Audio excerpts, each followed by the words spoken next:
Okay, so hello and welcome, um, and thank you for coming to the gorgeous Prince George's um, County Parks property of Marietta House Museum. This is the third year of the Wright Book Fest partnering with Marietta House Museum, and we are so lucky and grateful for our continuing relationship. Um, we are an intimate group today, but please join me in welcoming Professor, writing coach, mentor, feminist, publishing phenom, President Emeritus of the Hurston Wright Foundation, and too many other honorifics to name, the magnificent literary arts icon, Marita Golden. Thank you. Thank you, Cardyn. You're very welcome. So now, before we begin, here's my disclaimer that I said earlier off camera, which is, this disclaimer is for the culture. Professor Golden has granted her permission for us to address her by her first name. So, for people watching the video, please don't come for me in the comments, and don't think that I don't have any home training. So, that's to get us started. So now Marita, most of us, if not all of us here today, have read your work and are fans of you and appreciate you and your accomplishments. But what would you like the viewing audience to know about your personal life and how it has shaped your career? Wow, I wasn't expecting that. well, we can begin however you want. We can always circle back to that. No. That's interesting because I've actually written a lot about my personal life.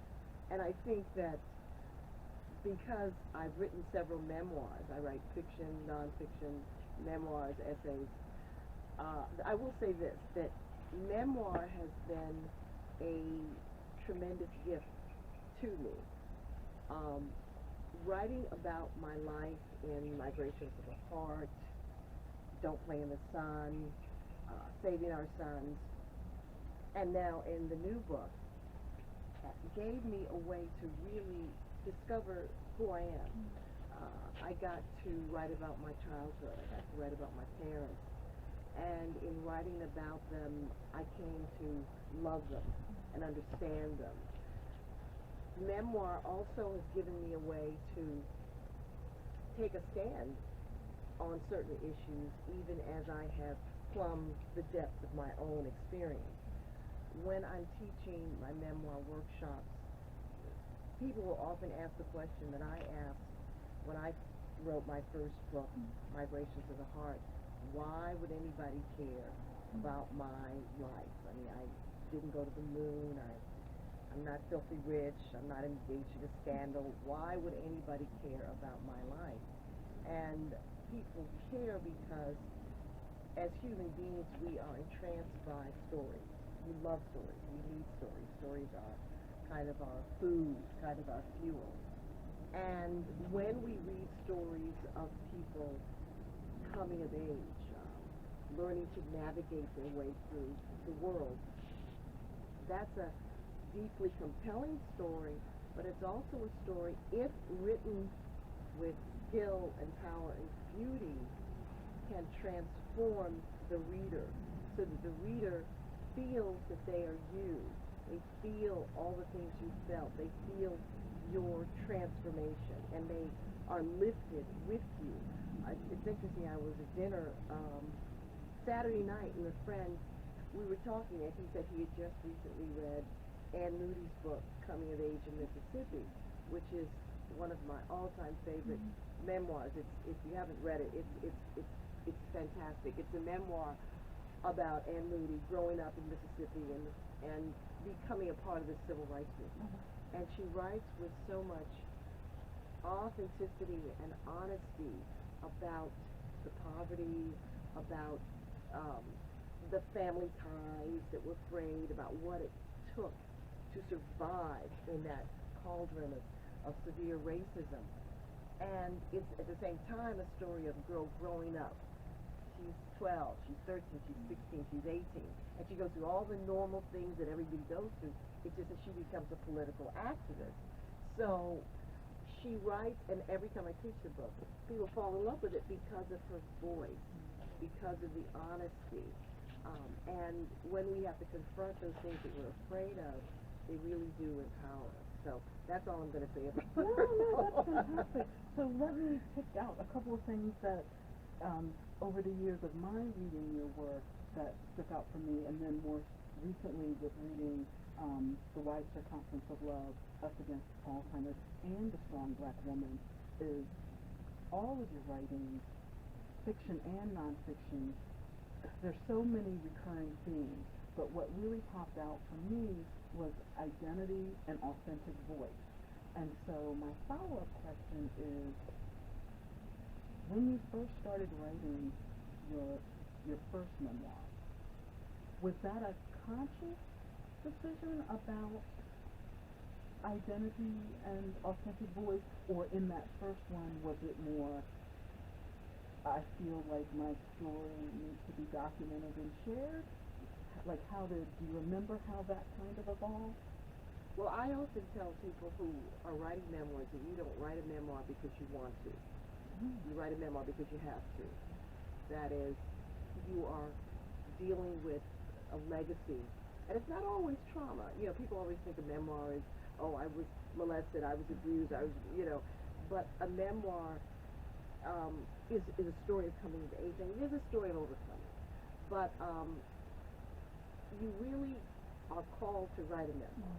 And when I wrote Migrations of the Heart, which was my very first book, I wrote it because I didn't really want to write it at first. I had written a novel, which was sort of autobiographical, and an agent said, well, this is nice, but, I'm curious. You are living in Nigeria. You're married into a family that includes people that are monogamous and polygamous. You have had to deal with cultural dissonance. You're a feminist. You're an African American. Why aren't you writing about that? And at that time, I didn't want to write that. I wanted to write a novel. And not until the world that she was talking about came apart, when I knew that my marriage wasn't going to work, then I said, oh my God, that's a great story. That would make a great story. And this is when you know you're a real writer.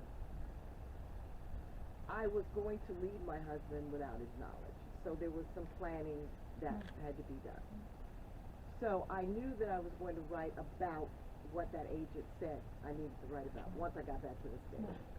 So even as I was in the throes of a depression about the end of the marriage, simultaneously planning an escape, I began interviewing my relatives about certain aspects of African culture, so that when I got back to the States, I had the authentic information that I needed to write the book, so that you're a writer when you're in the midst of this horrible experience, and yet you're thinking about, how can I write this?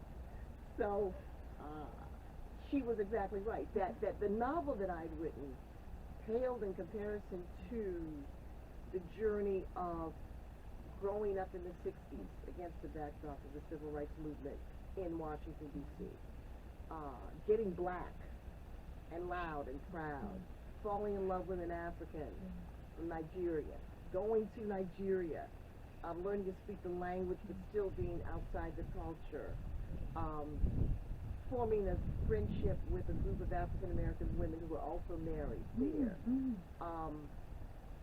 arguments over when I was going to have a child, subverting that effort, then finally having a child, the birth of my child giving me a new sense of myself, the marriage. Hello? I mean, that's a novel. So when I got a chance to really look at my life like a story, because I am a writer, I said, that's a good story. I should write that. Now, it wasn't easy. It didn't mean that it was easy, because I remember sitting in my apartment one night in the early days of writing it, and once again, why is anybody going to care about my story? And looking at the memoir of Maya Angelou and Langston Hughes and all that, and they couldn't tell me how to write my story. Right. I had to write my story. And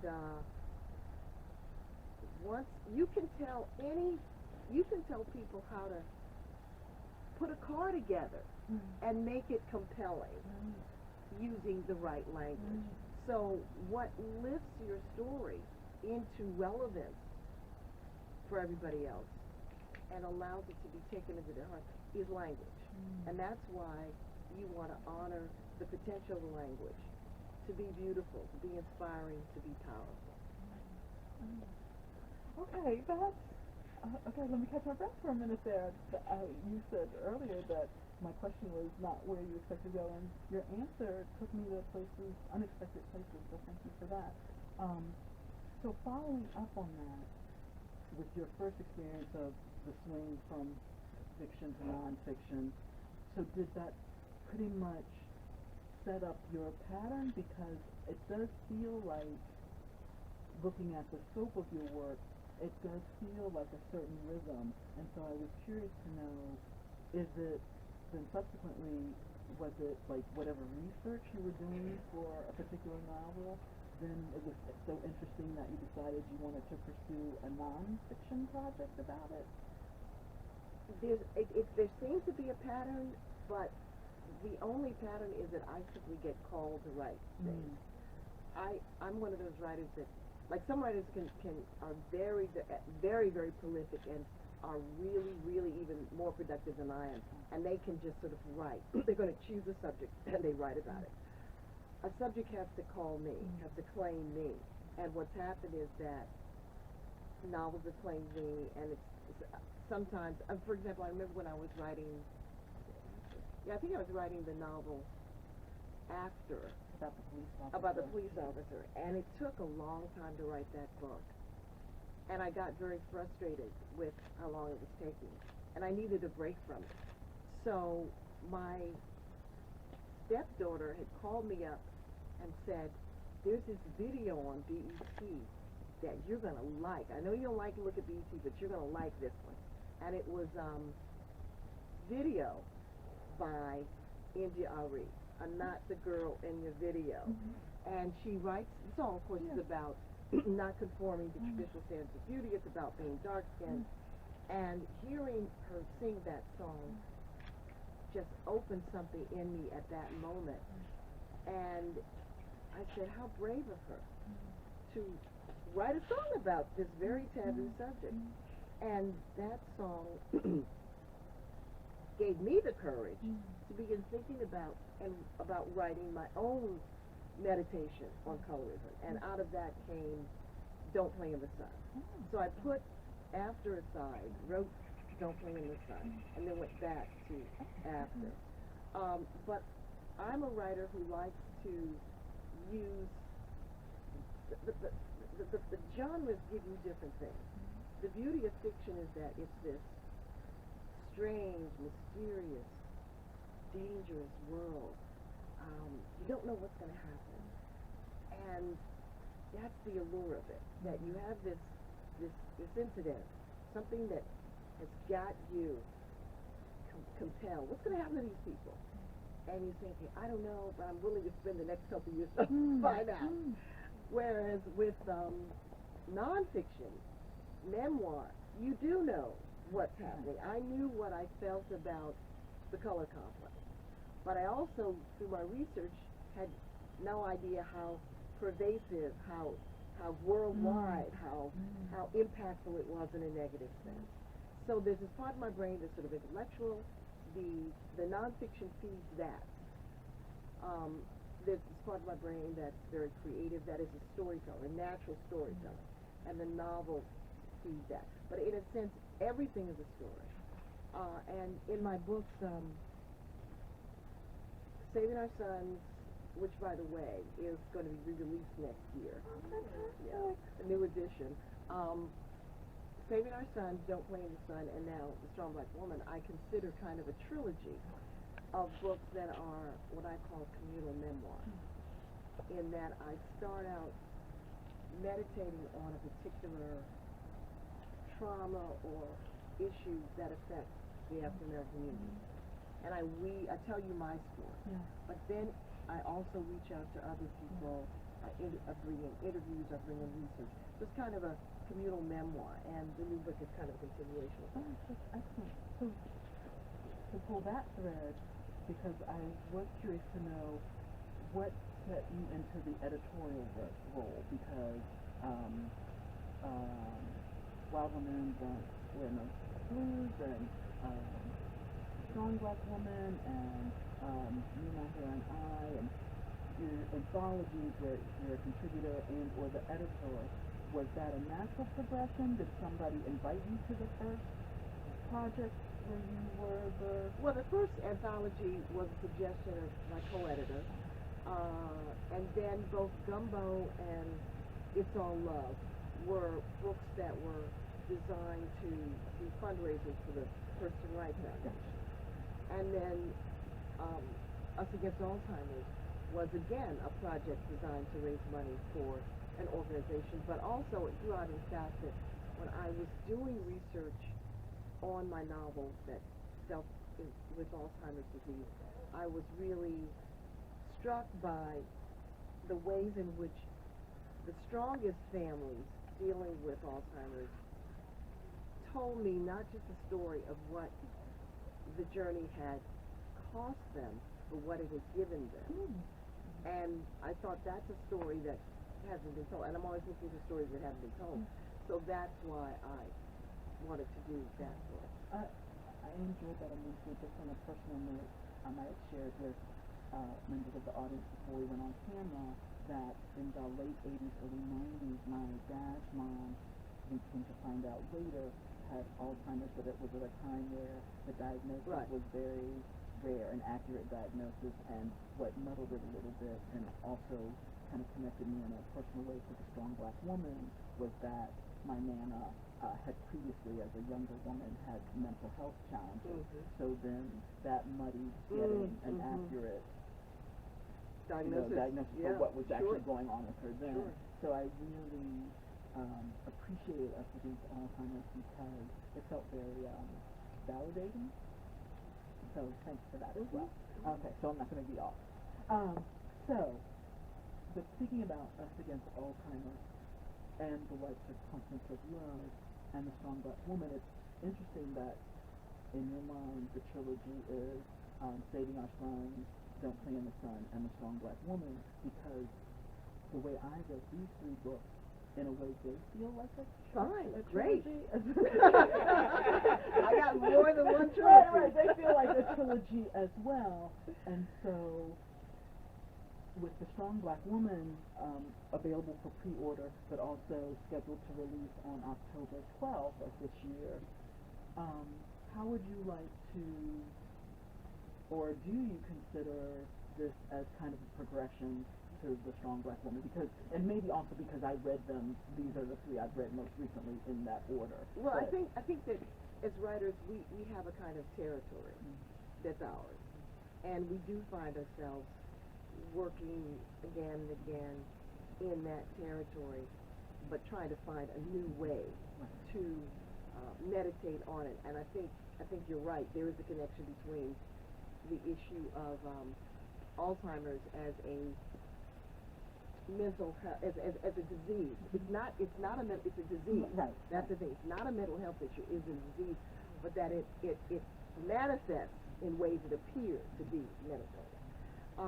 But that's not a book that I chose. That book chose me. I have no experience of caring for someone with Alzheimer's, but I have never shied away from writing about challenging, difficult subjects. And apparently I was supposed to write that book so that I could then discover the statistic that African Americans are twice as likely to develop Alzheimer's, which led me to write a groundbreaking piece of journalism for the Washington Post about that, which many people did not know, even in the field did not know, doctors did not know that, and then led me to do So there's that trilogy there. The novel, the article, Yes. So you just do, and with me, it really is a calling. I can't decide, oh, I'm going to write a novel about this. That would be a great novel. It has to pull me. It has to pull me in my heart, in my soul. I have to feel this is a world that I can sink my feet into. So. Well, you definitely convey that. For me as a reader, it feels the weight of it and the depth of it and the layers of it. It feels substantial, but you're even in the most kind of somewhat heartbreaking passages and topics, it doesn't ever feel like a block of weight. It feels substantial, but it doesn't feel hopeless. Good. Okay. Right. Right. So thank you for that as well. And what else would you like us to know about the strong black woman? Like, I read it and loved it, so I could just go on and on about it. So let me control myself. Well, you asked me if I wanted to read a little bit from it, yes. and I will. First, I'll say this is my pandemic book. During the pandemic lockdown period, a lot of people rediscovered themselves. They got new hobbies. They did things that they had put off doing, and I had a minor health episode that led me to discover some things about my health. I'm perfectly healthy now. And actually was perfectly healthy then. And that led me to think about my health, and in a large sense, black women's health.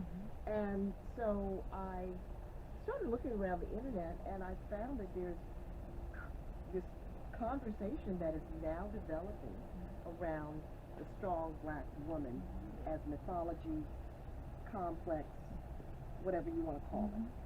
The deeply embedded cultural belief that African American women developed in response to enslavement, that you can throw anything at us, we'll survive. We can handle anything, we can do anything. And that belief is the norm, is a normal adaptation to enormous stress. It is a way that you do survive. But now we're the first generation of black women that, for a multitude of reasons, are saying, no, I can't do everything, I shouldn't do everything. I have to think about myself. And one of the reasons is because the health statistics for black women are dire. We are actually in the middle of, no one talks about it this way, but a health emergency around black women. 4 out of 5 black women are obese or overweight. Diabetes is raging in the black female community. We're the fastest growing segment for Alzheimer's. Heart disease, stroke, whatever you name it, we are leading. Now, there are many reasons for that. Of course, a long history of our enslavement, segregation. We know that larger framework. And we can't get rid of all the McDonald's and liquor stores in our neighborhood.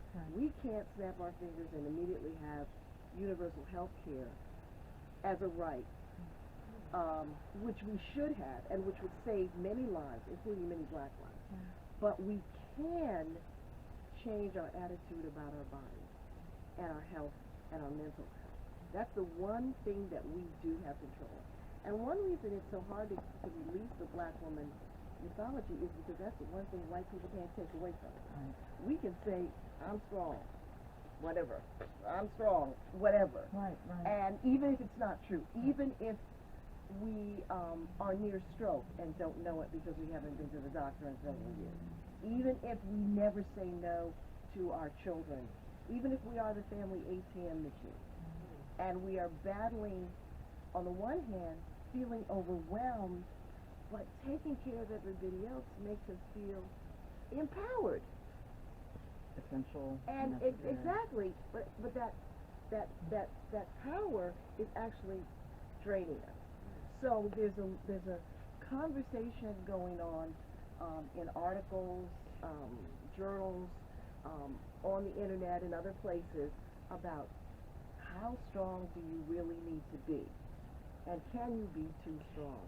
So I started writing this book, and because I'm a storyteller, I'm not a therapist, I'm not a doctor, but I'm a black woman. So I have spent my life trying to become a new age strong black woman, a black woman who prioritizes self-care, etc. So I'm going to read a couple of little passages from the book. One of the most important things I learned when I was researching this book is the fact that systemic racism is a stressor, a chronic stressor, and it lives in the body of its victims the same way that blood and cells live in our bodies.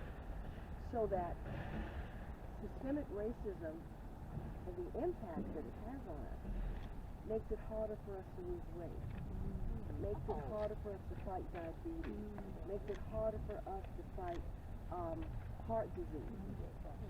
So that we have like a kind of ticking time bomb that we're unaware of.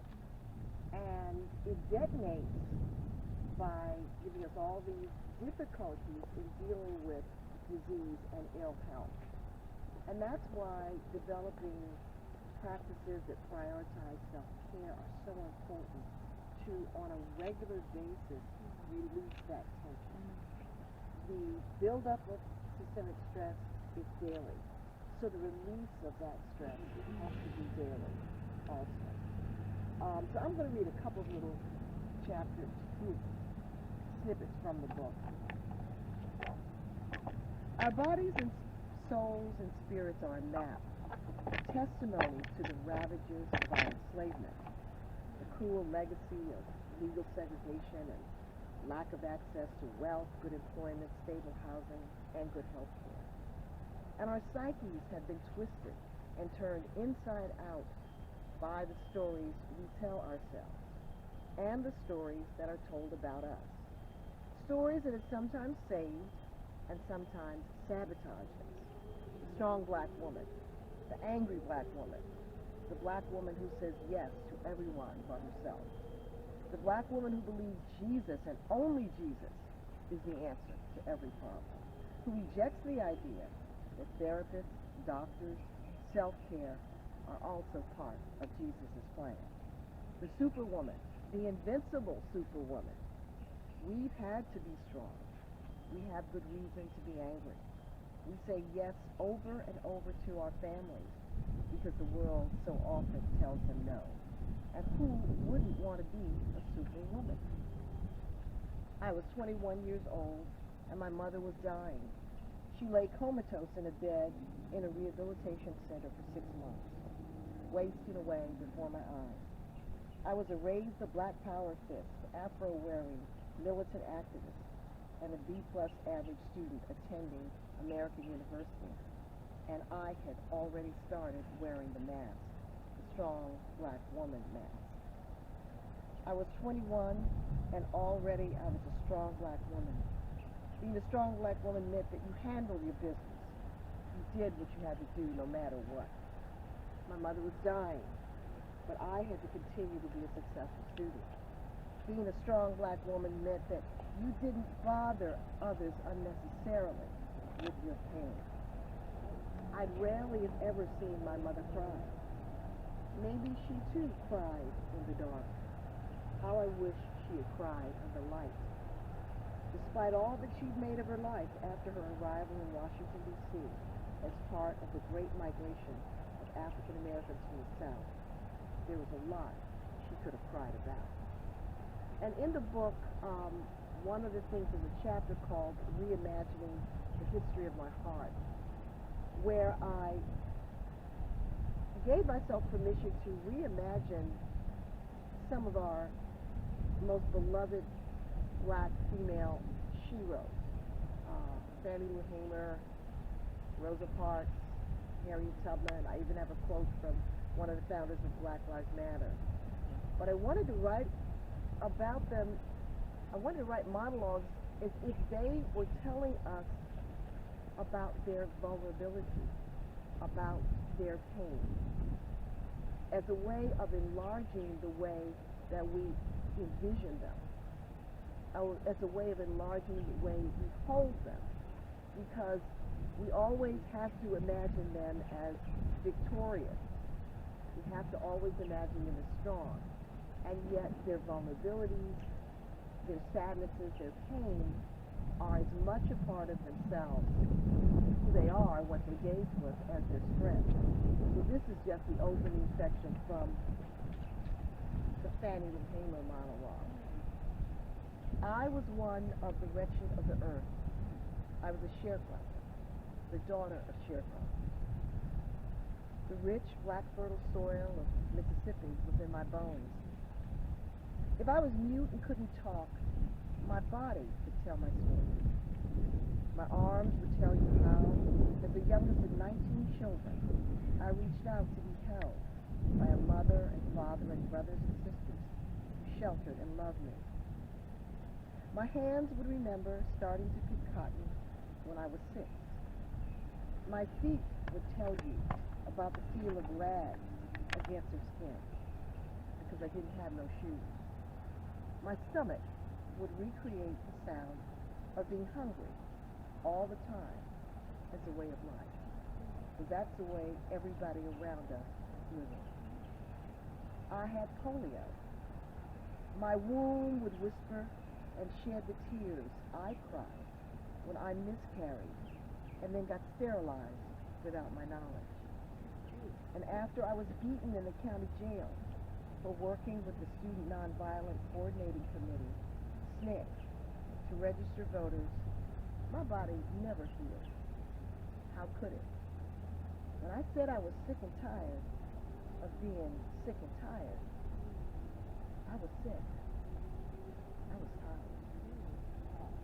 And one of the things that I did for the book is that I interviewed black women because I wanted to hear what they had to say about being strong black women, being raised to be strong black women. And the stories were very moving and very powerful. And I specifically also wanted to talk to black women who had been through therapy and who had found ways to heal from trauma. And one of the most compelling stories was a young woman who's a Howard University student who had grown up in a family affected by alcoholism. And they were very church-going people. She said, we were jacked up, but every Sunday we were in church. And she talked about finding a way to pray her way into therapy. And once she got into therapy, she learned how to say no to her family. She said she had the first honest conversation with her mother and father when she told them, I can't carry you. I can't carry your pain. I have to carry my own. And those conversations were so powerful. And I'll just finish by sharing a conversation that I had recently with my husband's 10-year-old niece that exemplifies what we're facing. Her stepfather had recently died, and she and her sister were in the car. I was taking them to the movies. And I said, oh, you know, he's died, and I know you feel really sad, and I know this is a difficult time for you, and, you know, I know you've cried. So the older sister said, oh, yes, he meant so much to us. He was really good to us. And then the 10-year-old who was in the back said, Aunt Marita, I haven't cried. I can't cry. I'm holding it in. Now at 10 years old, she's learned to hold in her deepest emotion because she's surrounded by strong black women, and that's what they do. So this is going to be a generational project, and it's going to be something that we have to talk about because the health statistics affect black women, regardless of education, regardless of class. So that this is a conversation I'm really glad to be part of, and I had no idea that I would be writing this book, but I did. No, thank you so much for reading from the Strong Black Woman, and to expand on what you were saying about this generation, because it does feel like perfect timing for the Strong Black Woman, also in the context of Naomi Osaka and Simone Biles, very publicly, even Serena Williams, who in some ways, generationally, how she was treated or what was expected of her, it's almost like Naomi and Simone took notes from that, of like, that's an unrealistic expectation and there's no let up. And then to connect a little bit more with Simone Biles, it wasn't until I was reading an article in the Post, I didn't realize that the gymnasts still have to keep testifying about what that person did to them. And reliving the trauma. And being re-traumatized and looking at them and thinking, please let their surrounding people, are they in therapy? Do they have good therapists? Because that's recurring trauma. Like, how can you heal from a trauma if you have to keep reliving it and defending and talking about how people who were supposed to protect you dismissed the horror that was happening to you? So it feels like perfect timing for the Strong Black Woman, because of course very specifically for Black and brown women, but really for women in general, feeling like you have to do it all and you signed up for it. Because that's a phrase a lot of times, maybe more so with public figures, when they are attacked repeatedly, like, well, that's what you signed up for. And it's like, well, you know, if you're a tennis phenom or a gymnastics phenom, what you signed up for is getting up at 3 o'clock in the morning to practice for like 2 or 3 hours before you go to school, and practicing 2 or 3 or 4 or 5 more hours after school, and doing your homework and blah blah. Like, that's really what you signed up for if you're excellent at something. So this idea, it feels parallel or at least relevant. Well, we're at a watershed moment where all this is coming together. And I think that one of the Black women, you know, whatever we touch, whatever Black people touch, we revolutionize and change.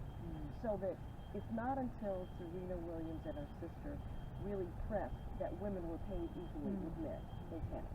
Okay. They shot down the idea that if you're in tennis, that's all you do. They went to college. They developed outside careers. So that Black women, because we've been marginalized, once we're in that arena, we're going to change it. We're going to change it. And so I don't think that it's surprising at all that it is Naomi and Simone Biles, two women of color, who just brought it out front, because they lived on the margins, now they're in the center and they know what to do. Oh, that's beautifully said. So, if we have a few minutes, we have a little time for maybe 1 or 2 questions. Any questions, anyone? Or comments, remarks? Loved your watershed moment. This is a watershed moment for me. I'd like to know the best time you write. When's your moment? Do you have a ritual? Well, usually mornings are best for me. Good. If I'm working on something, I'm kind of I'm a lark rather than an owl. A lark is something, or an owl is all of them. So I usually write in the morning. Yeah, that's my best time. Good. Me too. The question I have is, you had stated that when Black women are involved in whatever, an organization, event, whatever it is, there's going to be some change. Do you think that's what the establishment is afraid of? Yes. Because we're going to demand, we're going to fight for equality. We're going to be in meetings and ask the uncomfortable questions. So you may allow one Black woman in the room to do that, but you're not going to allow Yeah, definitely. So to piggyback on that too, I don't know if anybody saw the Emmys last night, but the Governor's Award went to Debbie Allen. Yeah. And they did this beautiful Ava DuVernay, and I can't remember all the other people that were a part of that. But what seems relevant to your comments just now is also Debbie Allen specifically spoke about the time she was the only woman in the room and what that meant, and people giving her a chance, and the pressure of knowing she has to deliver. And to tie into your strong black woman, there are circumstances where you have to decide, like, this is my calling, or this is my dream, or this is an opportunity, but here's the environment in which I'm going to be forced to pursue it, and making that calculus of, so is it going to be worth it? Like, the extra stress that goes to walking into maybe a hostile environment, or at least an apathetic environment, but often. Yeah, and I talk in the book about the ways in which I've been in historically white universities or wherever, and formed support groups of other women of color, or waited until I was in a powerful position where I could speak truth in the meeting. So a lot of these things that I'm talking about are preventable, the things that you can respond to them. But I think that we have so much that we've given the world, and we give the world. Now we have to be able to give the world our vulnerability, and that's what people like Simone Biles and Naomi Osaka, every time they speak out about it, it's empowering everybody. And who cares that they'll call them a crybaby? That's standard procedure. Right. They know that. I mean, they can just check their bank account and feel good again. Right. That's Go off to the private island. Exactly. And they know they're going to be judged as right. women. They're going to be judged as black women. Right. So that's part of it. Two things that you said. Well, one thing that you said that about your mother, that I wish that generation, had been willing to show up more of their vulnerability, so that we could understand that it's okay, you know. And the other thing, another thing you said is when you were talking about support groups, it reminds me of one in Where I Entered. And the author Paula Giddings, friend of mine, who in that book, it was the most wonderful. I was very young much younger when I read it, but these the way black women, real conscious. I have to say that because there are many black women who are not conscious of opening the doors, and there's the third person who talks about Africana womanism. And of course, I'm not very good with remembering names. That's okay, we'll find but she talks about Africana womanism as opposed to black feminism, because she said Africana womanism means we bring the family. It's not just about us individuals, but we're going to try and raise the family, raise the community. And I think that this book is going to have a wonderful impact on a number of individuals, because my generation didn't understand self-care. Well, that wasn't even a word. That wasn't even an idea until probably about 20 years ago. That's why I say we're the first generation that has the tools to dismantle the negative effects of that mythology. And I think that when we say we're going to lift the race, and see, that's the thing, we're going to bring the community with us, but we need to be strong first. We need to be strong, and then we'll bring the family. Like when you're in an airplane, they tell you to put your own mask on first. And when we raise our children to think that in fact, for the book, I talk about there was a time when my son, who's now a grown man and doing very well, he was going through his stuck on stupid period, which many of our young people do, and he had gotten into a very difficult place, and we were all trying to save him and get him out of it. And at one point, I just let him know. I was just so upset. I cried. So, but I had, just like my mother, I didn't cry often. Okay. So I asked my son, I said, did you ever seeing me cry? And he told me, yes, I did. You know, I had some such and such. And I said, well, what did that mean to you? He said, what it told me was that you were my mother, you were strong, but you weren't superwoman, and that I had to take responsibility for the things that I had done.